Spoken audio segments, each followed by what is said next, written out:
What really defines a relationship? Is it how much time you spend together? The memories you make? Or is it something more concrete? Well, today we're diving into a story where nearly 3 decades of a shared life got put on trial, and everything, literally everything, hinged on the answer to one single, shocking question. 29 years. Just think about that for a second. That is a lifetime for some people, a whole generation all spent living under the very same roof. But as you're about to see, what those years actually meant is where this story completely shatters into 2 different pieces. Because, get this, after those 29 years, Miss Egan claims she was his partner and, entitled to a property settlement. Mr. Criansati's response? It was a bombshell. He said, nope, we were never partners, she was my nanny, and after that, she was just my housekeeper. And that, right there, set the stage for an incredible legal battle over the very definition of their life together. So how on earth can 2 people share a home for decades and come away with completely different realities? Their story splits right at the very beginning, at one specific moment that ended up defining everything that came after. Now here's the crazy part. Both sides actually agree on this timeline. It starts out simple, a job. Then it blossoms into a real romance. We're talking a proposal, a ring, the whole thing. But just 2 months later, the engagement is off. And that moment, that broken engagement, is the exact fork in the road where their 2 realities just split apart forever. So in Ms. Egan's world, the official engagement was over, but the relationship, the partnership, that continued. She saw them as a couple, building a life. But in Mr. Crisanti's version, the end of the engagement was the end of everything romantic, period. He claims she only stayed on because he felt sorry for her as a housekeeper. 2 people, 1 house, 2 completely different stories. So if you're the judge, how do you decide which story is true? Well, it comes down to evidence. The courtroom basically became this battleground between the public appearance of their relationship and the private, often cold, hard reality of how they actually lived. Miss Egan's legal team, they focused on building a picture of a partnership based on how they looked to the outside world.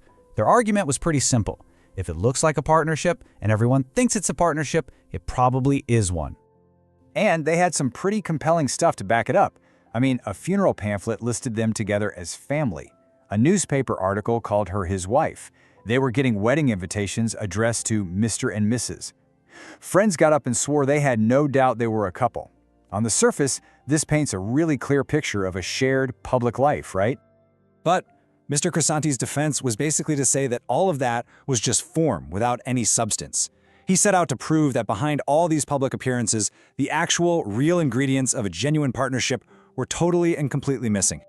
And he had an explanation for everything. You take that funeral pamphlet, he didn't deny it existed, but he totally reframed it. He said, look, I was so consumed by grief, I just didn't notice that detail. And he did this systematically, going through her evidence piece by piece and offering a different, non-romantic reason for every single one. And this is where his case got incredibly powerful. He presented evidence that was just really hard to argue with. For nearly 3 decades, they never once mixed their finances, not a single joint bank account. She consistently told the government she was single to get welfare benefits. He had other serious long-term girlfriends during this time. And then, the final, most chilling detail. He eventually installed a deadlock on his own bedroom door to keep her out.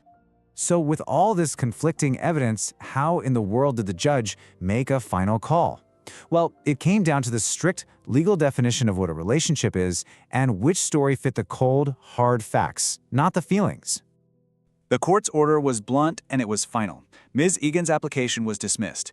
The court officially ruled that in the eyes of the law, there was no de facto relationship between them. So, the big question is, why? Why did she lose after 29 years? The answer is all in that legal definition. You see, under the law, a de facto relationship isn't just about sharing a roof. It's about sharing a genuine domestic basis. And the court uses a very specific checklist to see if the real substance of a partnership was ever actually there. And this right here shows you the judge's thinking perfectly. When you run their 29 years through this legal test, the whole case for a partnership just collapses. Yeah, sure, the duration was long. That's a check for Egan. But look at the rest. No sexual relationship, 0 financial connection, no joint property, and absolutely no evidence of a mutual commitment to a shared life. It was a total failure to meet the legal standard. And nothing, I mean nothing, captured the court's conclusion better than this quote straight from the judge. That deadlock wasn't just a lock, it was a powerful symbol, It showed that whatever this arrangement was, it was not a genuine domestic partnership. It was the physical proof of their separation, even while they were living in the same house. So this case is so much more than just a bizarre legal drama. It's a really powerful cautionary tale with practical lessons for any of us in a modern relationship. Let's break down the key things you need to take away from this. Okay, lesson number 1 this story screams at us is that the law has a checklist. Living together, even for decades, is not enough. Number 2 is about money. Keeping your finances totally separate can be the single strongest piece of evidence that you are not a couple. Third, records last longer than memories. That early landlord agreement was more powerful than 29 years of history. Fourth, and this is a big one, what you tell the government matters. If you declare you're single to get benefits, you can't be surprised when a court believes you. But maybe the most heartbreaking lesson is the simplest. A relationship, in the eyes of the law, requires 2 people to agree they're in one. One person's sincere belief just isn't enough if the other person's actions are constantly saying something else. So we'll end with this question, for you to think about. If a court had to piece together the truth of your relationship, based only on the hard evidence, your bank accounts, your documents, your public actions, what story would it tell? And more importantly, would that story match the one that you believe you're living?